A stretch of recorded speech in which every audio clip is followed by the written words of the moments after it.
I am so sick of this silly gown getting in the way of me taking care of my patients and them avoiding things, avoiding exams. I'm done. I'm done with this. I'm going to fix it and I'm going to make this a better experience for everybody. What if your business created community impact and solved a 100-year-old problem automatically? Shawn Gibbs, co-founder of GIV Gowns, built that from day one. This is what purpose-driven business looks like.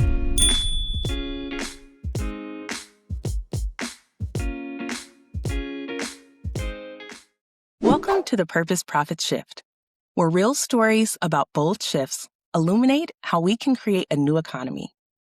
I'm your host, Rachel Bernier-Green, social entrepreneur, activist, and founder of Thrivo Financial Advisory, formerly known as Economic Justice Consortium, a finance consulting firm designed to help purposeful businesses change the world.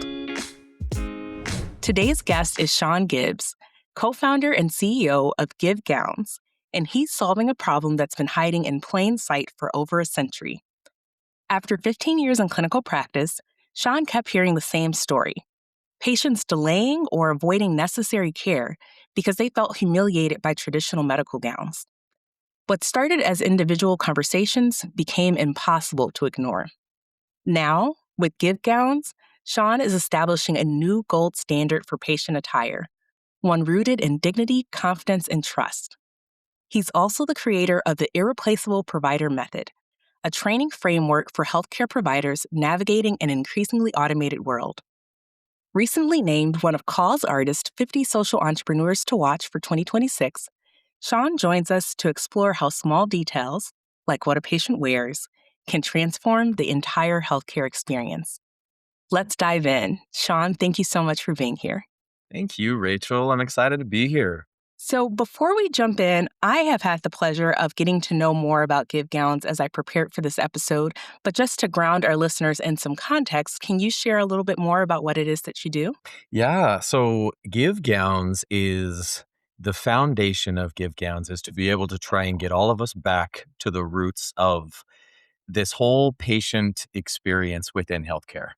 And going through 15 years of being part of healthcare, being a part of the healthcare experience and being a medical provider, one of the things that just became glaringly obvious is that there was something missing in that whole exchange between patient and provider. And I wanted to solve for it. And I really came to realize that there was something at the crux of all of it. And really that extension of a patient gown was something that I found over and over in that patient exchange. And through years of doing it, and I'm sure we'll dive deeper into it, but I decided that I'm going to create a whole slew of modern patient medical attire that can help patients and help providers and help administrative staff and help the underserved. And that's the reason why we named the company GIV. I absolutely love that. Thank you so much for sharing more about your work. So just to continue setting the scene for our listeners, you spent 15 years on the front lines of healthcare, family medicine, specialty care, founding your own dermatology practice. So what was it like practicing medicine? And at what point in that journey did you first start noticing that something was wrong with the patient experience that no one seemed to be addressing? Pretty early on, to be honest, Rachel, being really like what you said on the front lines of medicine, you're just seeing so many different types of medical concerns. And you're seeing such a wide age range of patients from Yeah. little bitty babies to the really, really elderly. And throughout the course of that, it was really easy to get a semblance pretty early on when you'd have visits with patients. And it was really common to hear, I've been avoiding this forever, or I know I should, but I haven't, or Yeah. don't be mad at me. I know I didn't come back in 2 months like you told me to. It was just so common that I just couldn't unsee it anymore. And I just kept digging and digging and digging and say, I'm not mad. I just want to know what was what was the crux? Like, why didn't you? Why didn't you go get that Yeah. colonoscopy or that mammogram? Or why didn't you follow up just purely out of curiosity for future patients? And just kind of putting together that story and that ball of yarn over and over, it kind of became hard to ignore. One of the things that I kind of hear the most on the podcast when we have conversations like this is how important it is to listen to learn instead of jumping Oh, to man. conclusions. And so just hearing you articulate how instead of judging people for not taking care of themselves or not taking that next step, that you took a step back and said, you know, judgment free zone, Yeah. what's going on? How can we help you get the care you need? Yeah, and pivotal to the process, right? Without getting to really patient providers coming to a conclusion of what is the outcome we want from this exchange, and let's make sure that you and I are both aligned on this. If really what we're both after is for you to get better, then it doesn't do Right. either of us any good for me to say, "Well, that was kind of a dumb decision. I can't believe you never did this." I mean, that doesn't build trust or anything within the healthcare relationship. So yeah, Right. taking a step back and analyzing that is huge in that healthcare exchange. Yeah. And you have described the gown as a barrier to care, not just a simple inconvenience. So, can you kind of unpack that for us about what happens when a patient doesn't allow a thorough exam or doesn't do that follow up care because they feel overexposed? Oh yeah, I would love to. Ultimately, Rachel, it leads to both parties not getting what they wanted, right? Yes. You picture yourself, you make an appointment, you say, I'm going to go into my medical provider and I'm going to get a full physical exam. And for the medical provider, what that entails on their end is, okay, Rachel's going to come in, she's going to put on a gown, she's going to remove everything under that gown, and then I'm going to do a thorough head to toe on her so I can give her a clean bill of health and say, we've looked at everything, I've listened to everything, you're in a great spot. And then if you go into that exchange saying, there is no way I am putting on that patient gown, or if I Yeah. do, I'm going to wear something underneath it because I'm not going to be overly exposed like that. And it's already Yes. completely open in the back, and you can already see all of that anyway. And I'm not super comfortable with it. So you come in wanting a full physical exam. The provider wants to give you a full physical exam, but neither of those happen. Yes. You don't get what you came for. And the provider doesn't get to say you have a 100% clean bill of health because he wasn't able to see everything, or he or she wasn't able to see everything that you came in to do when you say, I want a physical exam. So both parties are left saying, I guess that was my physical. And Yeah. what does that do to outcomes, right? Neither party is satisfied. I have personally been on the patient side of that when I had to be a preteen where I had an Hmm. extended stay in the hospital and I kept putting on other clothes underneath my gown, Hmm. to the never ending frustration of my Yeah. caretakers. And they just didn't understand how like overexposed Yeah. I felt and Yep. thought that I was just, being a, difficult preteen Yeah. and not that I was like truly uncomfortable. And for that Hmm. reason, when I had my son, I went on Etsy and found someone who made gowns that gave access, but Hmm. they were comfortable. Yeah. And they provided additional coverage so that I could, not be a difficult patient. But this is really something that people have been trying to solve on a very small basis, and you're institutionalizing Hmm. it in a Yeah. way where you're not just saying, I'm going to have an Etsy shop and create something that solves a problem for one person, that I'm actually going to tackle this in a systemic way because Hmm. I have seen firsthand what happens when people are avoiding these, situations that don't necessarily need to be difficult, but can feel difficult and overwhelming. Super. Yeah. And one of the things that makes my positioning a little bit unique is that what inevitably has to happen in order for this to take hold is patients inherently want their dignity to remain intact. They don't want to be overly Right, exposed. They want to be able to feel comfortable and safe. And that's fantastic. But you have a provider coming in that's saying, but I need to do a job. right, I need to get a job done. So the reason why you can't just wear a silk kimono is right. because I've got to get something done and you're paying me to do a job. And Hmm. so what's unique about Give Gowns, and the reason why I felt so passionately about it, and I finally came to the conclusion that who else is better to do this than me, is Yes, unique to all of the designs is 15 years of medical experience that I'm able to right. get on that side of the table and say, okay, how do I make sure that the patient is solved for and that they're comfortable and they're happy and they're feeling like their dignity is intact, but I'm able to come in and get the job done so that we solve for, instead of that frustrating middle of Yes, you come in, I come in, and neither leave happy. It's you come in, I come in, and both of us say, yeah, we got everything that we wanted out of that.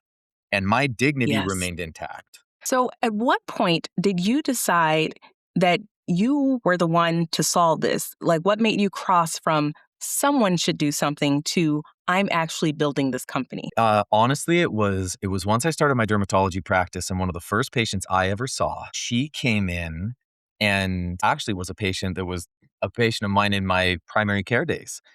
And so I'd known her for a decade, and we had a really great relationship, known her for a really long time, good friend. And she came in and said, "Shawn, I actually have kind of a weird mole. It's in a weird spot."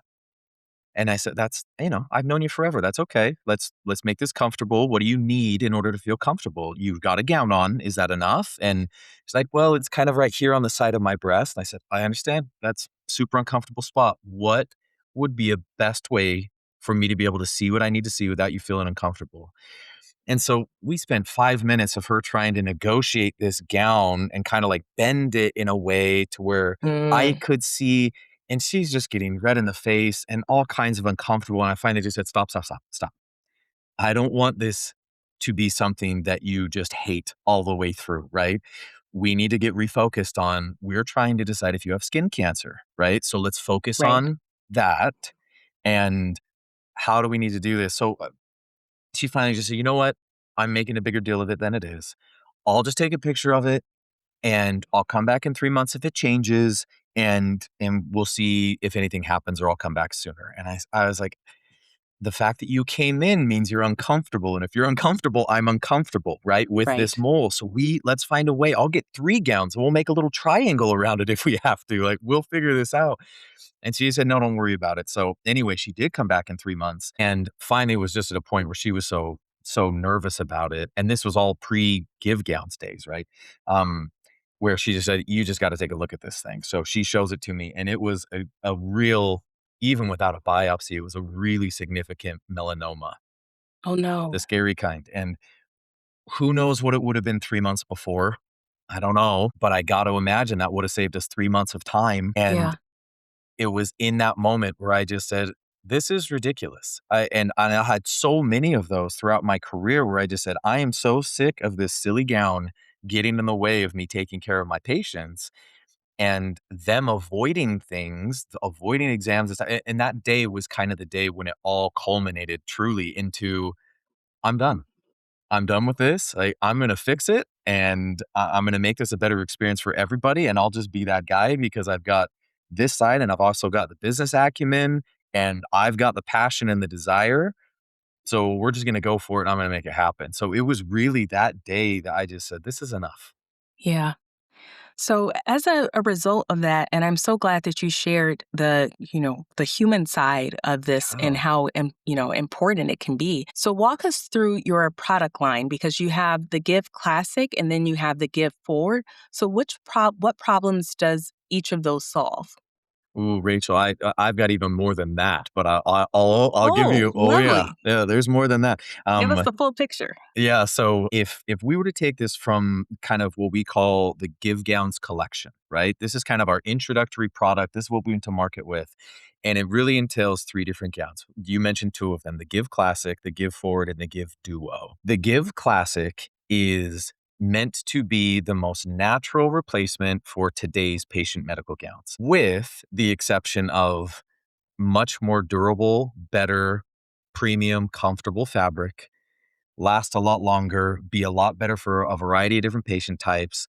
There are underarm slits under the arms, so it's a lot more accommodating, again, to more patient types, more flat colors to be just a more aesthetic appeal, but still, we custom brand them, as well as down the back of the gown. And this is with all coverings in all of our gowns, but down the back of the gown is a 2.5 inch overlap.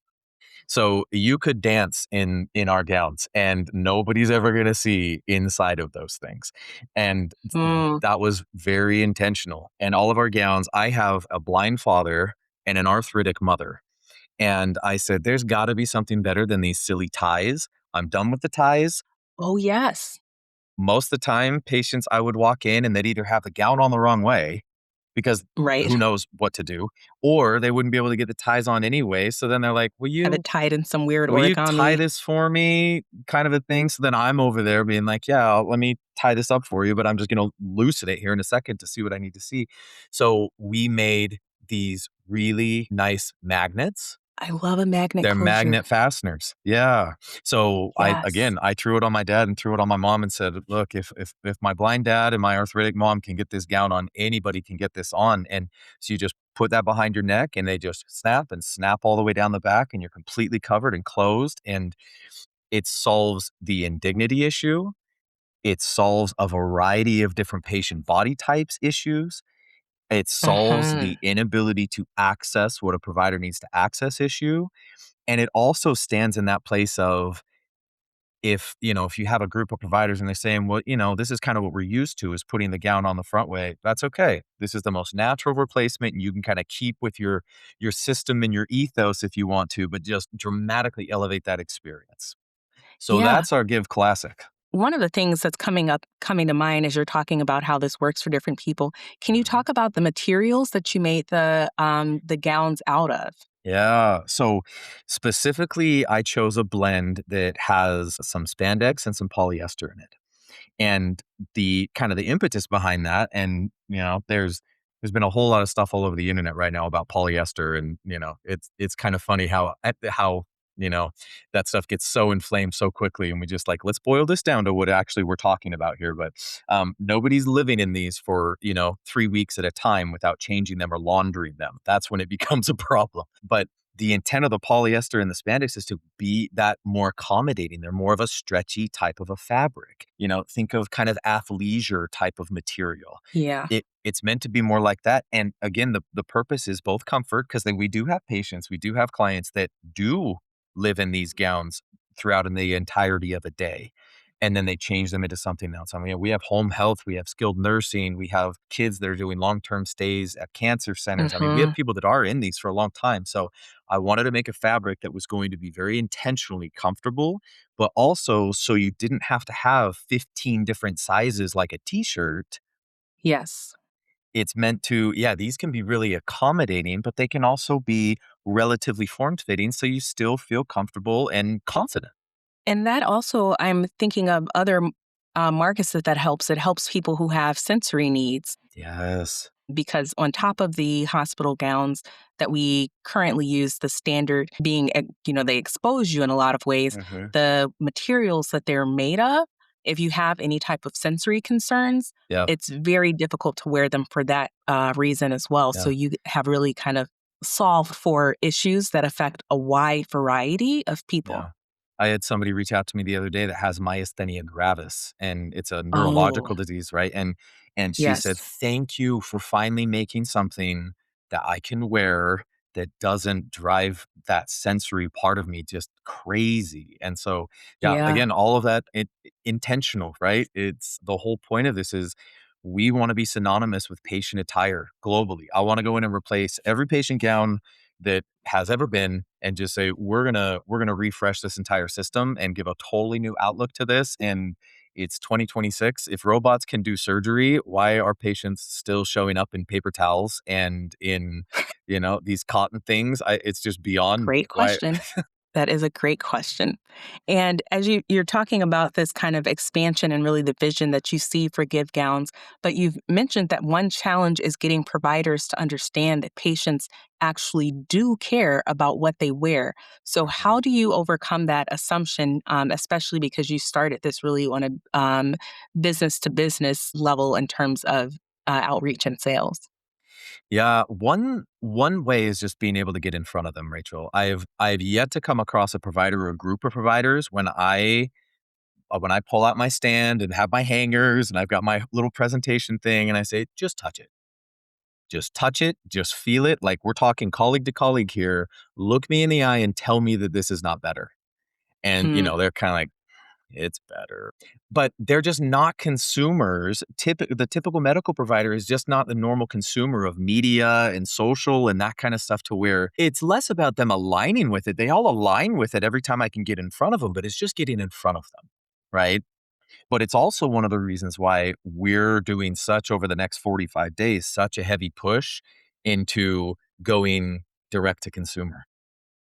Hmm. Because if there's one thing that I understand about medical providers, and I've now either started, scaled, or sold 3 different medical clinics. I've been on every side of this equation. I've been the provider, I've been the front desk person, I've been the admin, I've been the person cutting checks, I've been the hire and fire, I've done all of it. The one thing that drives adaptation is, what do patients want? Hmm. What do patients want? And for the good or the bad, I see clinics that are doing things like, GLP-1 injections or testosterone and stuff, and I'm saying, "You have no business doing that." But patients come in and say, "Hey, do you do these injections?" And they run in the back and say, "We will in a week," right? Right. So, And figure it out. we'll figure it out, right? And so, it's one of the reasons why we just said, "Wait a second. We need to let everyone own their own dignity. And we need to let everyone have the opportunity to say, this is what makes me feel dignified and respected." So we're starting this whole campaign called BYOG, Bring Your Own Gown. Oh, And I feel that's, like I was an early adopter. you were. You didn't even know how early. But that groundswell is going to be something that I think also is going to drive adaptation, because providers are going to start hearing about it more commonly from their patients, and they're going to bring in something, and Yes. providers will say, "Hey, what is that?" And they're like, "Oh, it's my give gown. I like this cute pink one." I'm like, "Interesting. I'm Where'd you thinking find that it's that?" going to be a standard baby shower gift for Yeah. me moving Hmm. forward because it's something that no one, most people are not thinking about, but Yeah. that the mom to be is really going to make a difference on how comfortable she is during her stay. Yeah, she's thinking about it. And one of our gowns, the Give Duo that kind of referenced, if you go on the website and look at that, it has this top segmental access, hidden zipper, really smooth operating window, and really came about. My wife and I have 4 kids, and thinking about those times when we're in the hospital, just have a baby, you have nieces and nephews and her dad and my dad and everybody wanting to come in, and she's trying to breastfeed, and that whole uncomfortable exchange, and being able to just say, what if I was in something that I was both confident in, comfortable in, felt dignified, and I could say, oh, I just have to open this little zipper by 2 or 3 inches. The rest of me is completely covered. Mm. Hmm. Yeah, now little Tommy, little nephew, dad can come in and not say, "Hi, honey, how you doing?" And he can feel comfortable, and you can have a conversation, and it's just segmental opening. And when you're done, it's just zip, zip closed, go to the other side. And it becomes that the gown no longer is a conversation topic. The Yes. gown no longer is this stupid thing. I'm so done with this. It's just you're not At focused on least that it's not a conversation topic in a negative way. in a I negative imagine way. it's definitely going to Yeah, be a in a conversation positive way. topic in a positive way. I would hope so, right? But it just removes that whole barrier to this being a comfortable, fun experience, when whether it is postpartum or you're going into your follow-up, you're going into those things, and instead of feeling trepidation and fear and anxiety as the primary emotions, you walk in feeling confident and engaged, and confident, engaged patients will always see better outcomes. I've seen that over 15 years of seeing patients. Confidence and engagement are always going to produce a better outcome. And that's what I'm trying to hit at the core is, let's make those the primary emotions and get fear and anxiety and all of that just off the table. I absolutely love that. And what is coming to mind for me is when you're having these conversations with administrators, and I get that this is a big part of the, reason to do the direct to consumer push, just feels very hard to quantify the impact of dignity on healthcare outcomes, even though the correlation seems to be so significant when you actually have the lived experience to back it up. Yeah. I mean, being able to speak to it from the provider side definitely helps, right? To be able to say, look, I've seen this in clinical medicine. But the other side is, having been the CFO at my own companies, Right. I go into those conversations with administrators saying, I already know what you pay for gowns. So I already know what you pay. So let me give you the value proposition based on cost. Clinics that institute Give Gowns, they see a return on that investment in terms of new patient acquisition and patient retention in less than a year. In less than a So for the year. people who are listening and cannot see my face, my Yeah. jaw literally dropped. Yeah, it is very realistic for clinics to say, because that word spreads, and we know Yes. especially that once people get a hold of that and say, "Hey, have you been to this clinic? Like, look at what I wore at this clinic. Like, look at what they gave me." And that wildfire burns real quick. And all of a It sudden does. that dermatology office, that pediatrics office, that orthopedist, wherever it is, the skilled nursing where it's this is what they put my mom in. She loved it. She looked down at it and said, "Man, I feel so dignified." And that goes fast. And when clinics are willing to adopt that and use it to say, "Hey, look at what we just took on. We are instituting dignity and trust at so and so clinic. We believe in that. We want you to trust us." And we're showing that by adopting give gowns. And we're showing that in the way that what we put on you when you first come in. That's our first physical manifestation and that symbol. And it is not easy to track that. When did you institute give gowns? Okay. What were new patients like over the course of that time period from then to now? And if they're willing to track it and put some kind of a, hey, how did you hear about us button, it's not hard to be able to see that, oh, interesting. It was the time period from when we instituted a better way of practicing and doing this that, yeah, we're getting new patients and old patients are starting to say, man, I love these gowns. I'm going to tell my mom to Right. come here. I'm going to tell, I mean, word of mouth is everything. That is so true.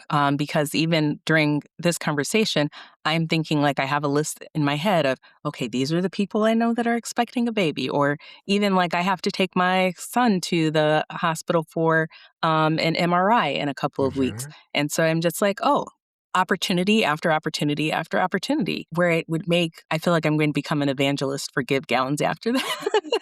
Well, I'm already on the Rachel train, so this is easy.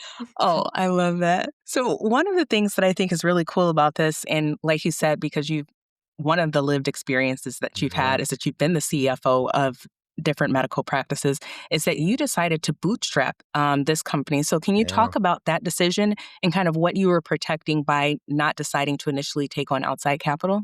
Yeah, the beauty, Rachel, of starting a company in your 40s versus in your 20s is if you've made some wise financial decisions, you don't have to take on outside funding. I've had too many patients that have started a tech company, started something, brought on VC, and then it was, I lost all direction of the company. I'm a puppet now. Hmm. I go into work and shake hands and high five and really have no purpose there. And kind of everything that I built just got watered down. Yeah, And this is too, you can already sense the passion. This is too important. It's too important and it's too big and it's too meaningful and it's too impactful to human life to turn it over to somebody whose only purpose is to say, how do we maximize dollars? right, I've got to keep lights on. I've got to, I got to raise a family. I got to do all those things. But I don't want my decisions to be based around, wow, how do we make that line? right, Oh, well, we decrease the quality of the fabric and we remove the stitching and we go from this quality to this quality and then we exponentially do this and then basically you're right back to the gowns that patients are wearing right now. right. Yeah. There's so much wisdom in that that I think that we have just culturally glamorized this idea of raising outside capital, Mhm, but people don't really have enough conversations about some of the things you just mentioned in terms of what the actual implications are mhm. of doing so. Yeah, Because I have those conversations with clients all the every time. day. Like, let's make sure that we're matching the type of capital you're seeking to what your vision is for the company and how you plan to lead it and how you plan to exit it in the future so Yeah, that you aren't just doing something because it seems like, well, my other founder friends are doing it, or that seems like what everyone in, yeah, Inc. magazine or an yep. entrepreneur, what they do. And so you just follow that path without really a true understanding of what that means for your day-to-day life months and years down the road. Well, and what's beautiful about our position now is I get a reach out from somebody. I hear about a person. I have somebody that says, "Oh, my grandma's in this situation, in this situation." I do whatever I want. I say, Yeah. "Give me an address. I want them to live in a give gown. I don't want them to do that. Nope, give me an address. Like, I'll send you one. Give me an address." I get to do that. They're mine, Yeah. right? Right. I don't So want much 15 power in people that. that I have to go to and say, "Hey, can I do this charitable thing for somebody?" And have Right. them say, "Well, I mean, if you take the cost of the gown and minus that from this," and like, no, no, no, no, that I didn't name the company Give in order to satisfy 15 people on a board. And you can imagine, Rachel, I have Right. people that approach me all the time. I get cold DMs every Oh, I day bet. of just, hey, do you need funding? Do you need funding? Do you need funding? And mine is always, please go to the website and get an idea of what we're about Hmm. and what we feel strongly about and what we're actually trying to do for this planet. And I think you'll see that that cold outreach to me is probably, we're not going to be simpatico on that one. I think right now, especially with the proliferation of AI tools that people use to do prospecting, Yep. the cold outreach is when it's clear, like, you don't have anything, Yeah. any clue about what we stand for, why we exist or how we show up in the world. Yeah. Yeah. Like we're trying to do something impactful and you're like, hey, can I throw a bunch of money at you and take 50% of your company? No, Right. no, you To can't. force you Sorry. to do all of the things that would lessen your impact. Exactly. Yeah. And just to water down the Kool-Aid and then just reintroduce a whole subset of gowns that are just like what we have right now. Like, no, that's Yeah, okay. absolutely. So, one of the things that I have been curious about is were there, as you were kind of launching and talking to different businesses, were there any types of healthcare facilities that were quicker to adopt? And if so, what Mm. kind of made them the early believers? Man, I think I have to go back to Rachel to say I'm yet to come across a healthcare group that I have presented give gowns to that has ever said, yeah, I don't see the need. I don't, I've never Mm, seen that yet. Every single group, whether it's a physician or a group of clinics or large hospital systems, everybody has said, yeah, please, like this is needed. We need to have conversations. So I would say in terms of early adopters, the only reason I'd ever put them into that category is we just got to them first, got right? it. But I will say the ones that if I were to spin it into that are real passionate and understand it from the place where we understand it, as opposed to, I guess I can see the outcomes and our patients would like it. And it's clear that they're not doing it for the same reason that we want to do it, right? Yeah. The people by far that I can tell are, and that are just like, hey, when can I get these? When can I get these? Are women's health. Mm. Women's health is massive. Pediatrics.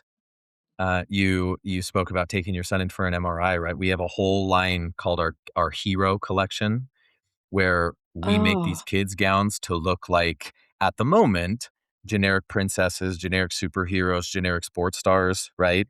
But we're actively pursuing getting licensing from oh, all that'll be s all phenomenal. yeah, all the professional sports leagues and all just, famous YouTubers and all the things that we think kids would love, Disney and Marvel. We're trying to have conversations with them to just say, when kids are going through something really hard and you envision your son's gonna have to go sit in those MRI. Have you ever done an MRI? Oh my gosh, those things are hard. Yeah. You're sitting in there And forever and that's unfortunately, just he's loud done noise. many of them. Poor Yeah. kid. See? You tell me where to send you one and I'll send you one. This is what I get to Oh, do. It's the best. Um, I love it, and I genuinely mean that. Please let's talk oh, more about thank that. you. But being able to have him say, "Man, I love, I'm a big Aaron Judge fan," or whatever, of like, "Great. Let's get you one that looks like Aaron Judge." And when you go into that MRI, you're not thinking about the noise. You're not thinking about the tube. You're not thinking Yeah. about why you're there to get an MRI. You're looking down at that gown and being like, "That looks pretty good." Like, Yeah. this is pretty cool, and your mind is not focused on an illness, on a deficiency, on anything. You are confident and you are empowered because when you put on something like that, when you put on a give gown, you don't feel sick. That Yeah. I've heard that quote so many times is, "How do you feel when you put this on versus this?" And just doing beta testing, I'm like, "Man, when I wear this, I don't feel sick. I Yeah. don't feel sick." And there's power to that. And that actually made me tear up because just thinking about the all of the kids that we've seen through my son's medical journey and all the Ugh. time in the children's hospital and rehab centers and things, and like what a difference it would would make for them if they were not othered in that way, if there was something where they actually felt good about what they were wearing, so that they had something that they could be excited about during the day. That yeah, just both for healthcare outcomes and just for morale, like what a difference that makes. For the children and for the parents, right? Yeah, For the children and for the yeah, parents, because it's so easy to forget in that pediatric side that you have a couple patients that are not the patient. That's You true. have the patient that's a child, and you have the patient that are the parents. Right. And it's easy to forget that there are more than one person at play in that healthcare exchange. And those parents, Rachel, they need that. And they need to Yeah. see their kids smiling, and they need to see their kid Yes. happy and thinking about something other than whatever the disease state is. It's a, "Mom, look at this cool gown. Look at this." And you're like, Yes. "This is incredible. I'm in a children's hospital, and what this kid is thinking about is, 'Man, I feel sick,' or 'I feel terrible. I'm so tired today.'" And that's not what we're talking about. What we're talking about is like, "Buddy, that is such a cool, like, that's a Yeah. gown? Are you kidding me? Like, you look like Yeah. Hulk. That's And incredible." And he it's like, "I yeah. know, right? I look like Hulk." That's why we Yeah. call it our hero collection. That's why we call it that. Yeah. 'Cause, kids they're always, especially if they are in the hospital for any period of time, they're just like, "When can I get out of here?" Yeah, get And me if, out. they at least have, like, one thing that they're looking forward to about being in the hospital, that goes a long way. Huge Such a long way. for kids and parents. Yeah. Yeah. Thank you for that. We had a I didn't mean to podcast make you about cry. maternal I know. I'm sorry. We've got one other podcast that made me unexpectedly cry because it ended up touching on healthcare issues that were close to my heart. Close. Yeah. Yeah, like I said from the beginning, I've experienced this firsthand, but yeah, it's something even when your, child is too young to articulate, even if they just say that I'm uncomfortable or I don't want to go back, I don't want to go back there. I don't want to Yeah, do I that. don't wanna do that. But remember, hey, when we get to go, you get to wear this really cool thing. Like, that's pretty cool. Yeah, yeah, and that translates across literally every segment of the population, Rachel, and that's why I love it, is I can do the same thing when I think about, um, a patient that is going in for whatever procedure, and if one of the things that they can be internalizing and visualizing as they go into that appointment is not awesome. And then I put on the gown, and then my backside's exposed, and I have to walk down the hospital floor. I have Right. to walk down this clinic floor, and then I have to hold the gown closed, and then my IV bag in this hand. And it's just, and it's demoralizing. I mean, the amount It of patient is. experiences that I've told this story a couple times on a couple different things, but I remember walking into a patient who I'd known this man for a long time too, and he was in his mid 60s and retired. And this guy, he would never quite tell me because, that was prudence and I appreciated it.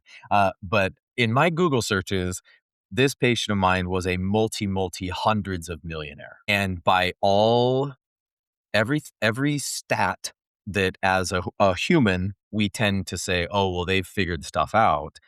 This guy's done it.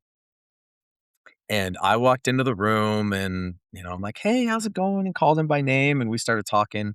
And this guy is a titan of industry. I mean, in his segment, he is the guy. And I watched him just monkey around with this, blue, ugly cotton thing. And he's, pulling up the shoulder and trying to pull it on his back and, trying to reach it up here. And it wasn't quite a good size for him, and so he was very and I just watched him kind of melt into this pool of he was so uncomfortable, and you could tell that it ruined the entire thing for him because we came in to talk about some pretty serious health challenges he was having, Yeah. and it was we were both so distracted by that gown and him trying to adjust it and retie it, and then me coming home and be like, "Let me tie it for you," like trying to make it more comfortable for him. And but I just watched this human, this titan of a man just melt into a puddle of just, of feeling so uncomfortable. And Hmm. and it kinda just broke my heart of just saying, "Man, this does not it shouldn't be like this." And so It it doesn't need to be crosses this way. every genre. I mean, it's the people taking care of their parents in long-term care facilities and saying, "I hate seeing my mom in that gown. Yes. I hate seeing her wearing that," and they're having to sit her up and lay her down every time that she has to get out of a gown, and she's not strong enough to do that. So it creates that awkward exchange, and you're trying to pull the gown off and put one on, and that was really the impetus of creating our Give Forward, which is our forward closing gown. So it really started within long-term care and then it's branched out to things like, oh, geez, all kinds of stuff, aesthetics, plastics, dermatology, anytime there's front access needed. But patients put this on and providers can come in, they can segmentally open the front of it, again, crossover, and Mm. again, can have magnet closures.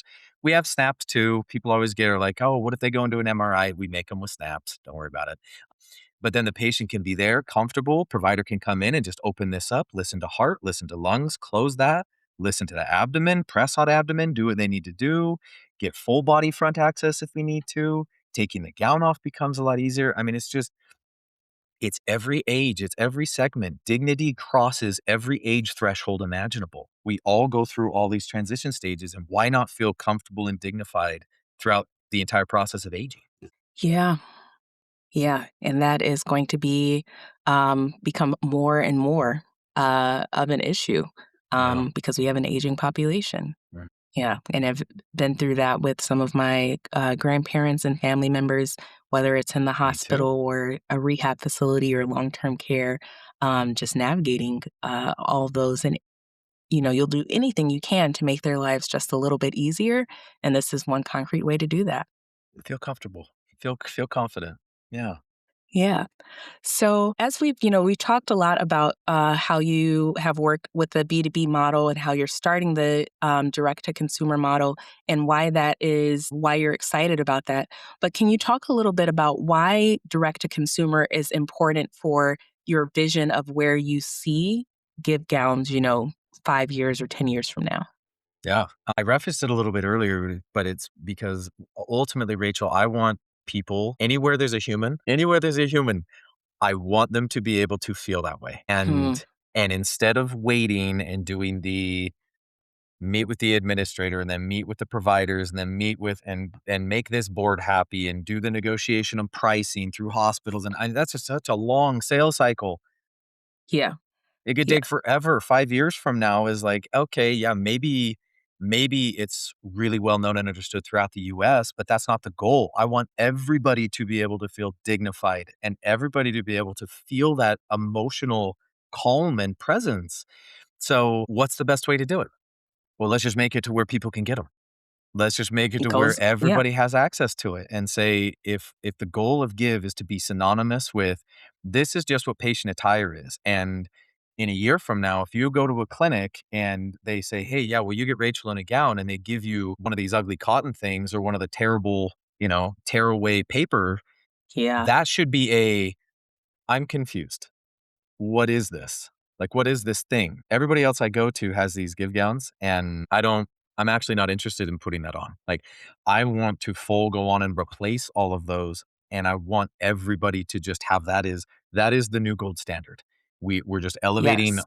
all of that. The new And the standard of best way to, care. yeah, it's a new standard of care. And the best way to do it and to get it out as quickly as possible and let everybody be able to feel the emotion of it is to say, we gotta go B2C. We gotta give everybody that Yeah. opportunity. Why hold it back? It feels selfish. It feels selfish to keep it within that aspect, right? And that's just not what Give's about. That's why we named it that is we're giving Yeah. it. And speaking of that, percentage of every gown sold goes to the Give Back Initiative. So, That's can you right. tell us a little bit about how that works and kind of what needs you're addressing with the Give Back Initiative? Oh yes. This is one of my favorite topics, Rachel. This is easy. The the whole ecosystem that we're trying to touch on is giving a better experience to patients, giving a better experience to providers, giving a better experience to administrative and clinical staff, and giving to the underserved. And you pull one of those prongs out, and I don't like that ecosystem. I Hmm. want all four of those being touched in every exchange. And so, what we do instead of, because, there's all kinds of ways that companies try to charitably give. And a lot of times, my beef with it is you're giving to something, you're trying to fulfill a need with the product that you offer that they don't need. Right. Right? It's okay, well, we have a bunch of gowns and like, okay, well, let's dump a bunch of gowns on you. And they're like, well, that's actually not what we need. We could really, these kids at this orphanage in Haiti could really use new school uniforms. Right. So me giving you gift gowns doesn't solve for that. So one of the reasons why we did it this way is to say, well, whenever there's a gown purchase, then we'll just put that in a separate bucket. And then that allows us to actually address a need. Hmm. And it's and it's being very intentional, right? And it's to say, well, how do we stimulate local economies? And so using kind of the example of Haiti, I spent 2 years of my life in Haiti, so that's a soft spot for me. But talking about an orphanage in Haiti, well, if these kids need school uniforms, well, why don't we find a local seamstress in Haiti, and pay her to make the school uniforms? Yeah. Now she gets income, and the kids still get what they need, and we were able to actually give something that changed a life, Yeah. as opposed Giving with to, intention. yeah, giving with intention instead of like, well, here's five give gowns. And like, well, I don't know what that does for me. But then there are opportunities that come along where we say, man, there was this tsunami in this place and their whole hospital, they have no materials or no anything. Great. Give gowns would be a fantastic addition to that.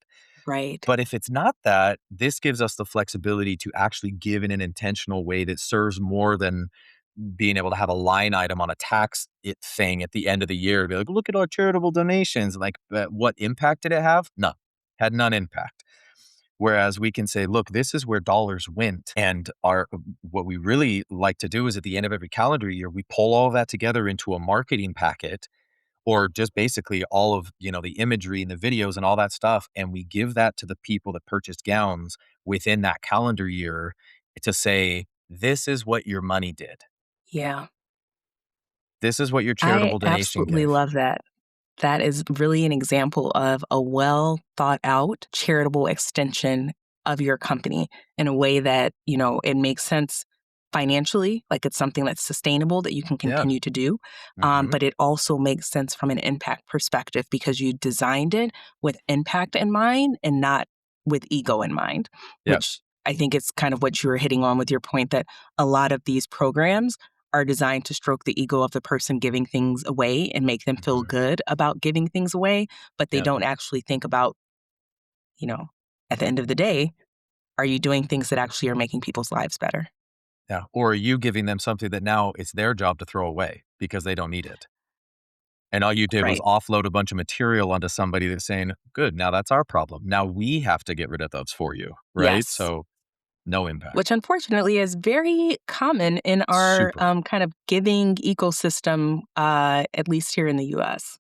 Yeah. Like, let me give you something you actually don't need. Right. Not helpful.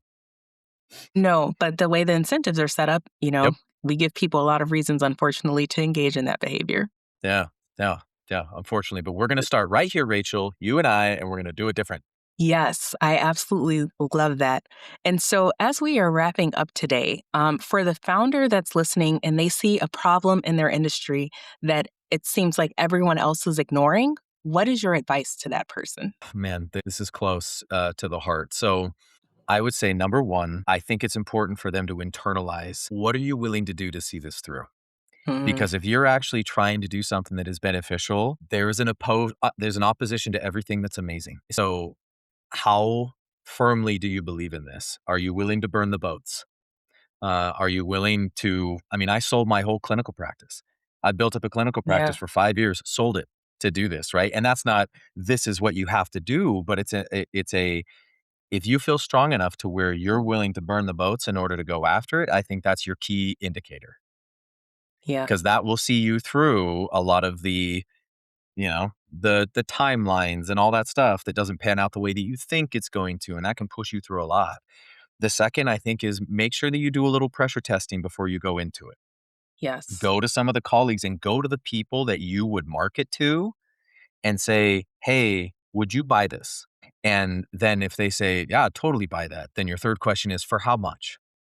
hmm, And those to me are the big 3. And you do it that way and you say, "Okay, well, at least I have something I'm passionate about. I have people who are telling me that they would buy it, and they're telling me that they'd buy it for this much."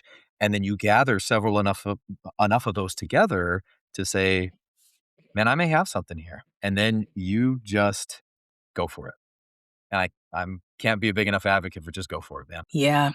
That's such an excellent answer all around. You're And so kind. my last question for you, because I know that you're doing this 45-day push to the direct consumer market, how Mhm. can people who are listening support if they want to be a part of the Give Gown movement? Well, one, you go to the website and you're going to get a little pop-up, and I try to make it as little as annoying as possible. But the whole point is it just calls out, hey, we're coming to you and this is going to be live here. So throw in your first name, throw us your email. And the second that these things come out, we're going to say, hey, here they are, and make the whole process really easy. And there will be a link in there that'll take you right to the website. And I'm all about trying to make buying something convenient, right? Make it easy. But that way they just will keep you informed and you'll know the day that they come out. So that's the easiest thing. And then on there, you'll be able to go through all of our product offerings. And there are so many ways that we try to address this to where we're covering all of the aspects of healthcare that I could possibly imagine. So hop on givegowns.com, easiest way to go do it. And we'll be in touch. And I'll make sure you know the second those drop. Awesome. Thank you for that. So everyone listening, that's Shawn Gibbs, founder and CEO of GIV Gowns, proving that dignity matters in healthcare and that the details we've ignored for a century can really change everything when someone finally decides to fix them. So if you're a healthcare leader who cares about patient experience, or you're a customer who just wants to make yourself or the individuals in your life more comfortable, visit GIV Gowns, that's GIVGOWNS.com, to explore how GIV can transform your experience with medicine. And if you are a provider who wants to become irreplaceable in the age of automation, I'd also encourage you to look up Shawn's work on the irreplaceable provider method. So for purpose-driven founders watching Shawn's journey, this is what it looks like to bootstrap with intention, protect your mission, and build a company that gives with every transaction. As always, if this conversation resonated with you, here's what you can do. Subscribe to the Purpose Profit Shift wherever you listen to podcasts. We've got episodes dropping regularly with more visionary founders and changemakers who are reshaping how business gets done. And if you found value in today's episode, leave us a rating and review. It helps other values-driven leaders find us. Until next time, keep leading with intention, scaling responsibly, and building businesses that matter. I'm Rachel Brunier Green, and this is the Purpose Profit Shift.